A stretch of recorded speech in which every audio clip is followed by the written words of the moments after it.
அது திருப்பி ஏதாவது செய்யும். நீ கடைக்கு போயிட்டு வா, உனக்கு 10 ரூபா தர்றேன்னு சொன்னீங்கன்னா அது கடைக்கு போயிட்டு வரும்.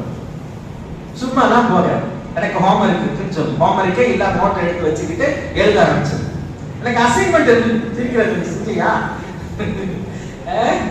தம்பி சிரிக்கிறாப்புல. அசைன்மெண்ட் இருக்குன்னு சொல்லும், எனக்கு அது இருக்குன்னு சொல்லும், போகாது, அம்மா தப்பேச்ச கேட்காது.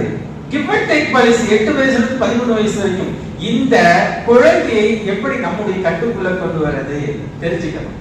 அதுக்கப்புறம் பாருங்க, 13 வயசுல இருந்து 21 வயசு வரைக்கும் அந்த குழந்தை எதை நினைக்குதோ அதைத்தான் செய்யும்.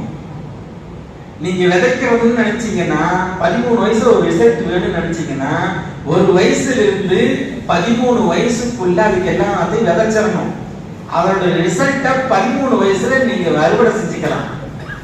அது டீனேஜை அனுபவிக்க, ஆணோ பொண்ணோ டீனேஜை வரும் பொழுது அவர்கள் நம்முடைய கட்டுப்பாட்டில் இருப்பார்கள். நம்ம சொல்றதை கேட்பாங்க. நம்மளை பார்த்து ஒரு பயம் கலந்த மரியாதை இருக்கும். போமா பார்த்தா தான் சொல்லும். இன்னைக்கு நிறைய வீடுகள்ல நிறுத்திடுவா,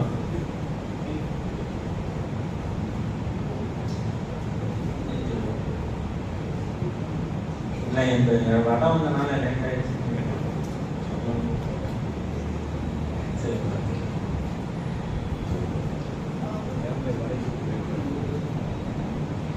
நிறைய வீடுகளில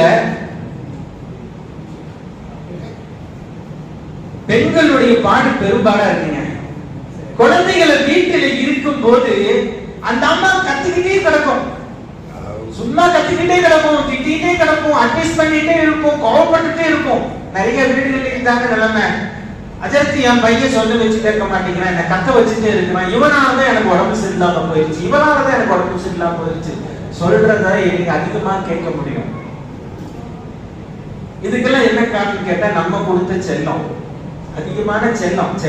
செல்லம் கொடுக்க கூடாது இல்ல, நம்ம காட்டுற அன்பும் பாசமும் செல்லமும் குழந்தைகள் மீது கொடுக்கணும். அப்பதானே ரப்பில் ஹம்குமா கமா ரப்பயானி ஸகீரா அந்த துஆ வாங்க முடியும். யா அல்லாஹ், என் அத்தா அம்மாக்கு நான் குழந்தையா இருந்தப்போ என் மேல எப்படியெல்லாம் பாசம் காட்டினாங்க, அன்பு காட்டினாங்க, செல்லம் கொஞ்சினாங்க, அது மாதிரி நீ அவங்க இடத்துல நடந்துக்கோ. இன்னைக்கு அவங்க மேல அன்பு காட்டு, அவங்களுக்கு பாவ மன்னிப்பு கொடுத்துரு அப்படின்னு இந்த குழந்தை துஆ செய்கிற பொழுது அதற்கு தகுதியானவர்களாம்.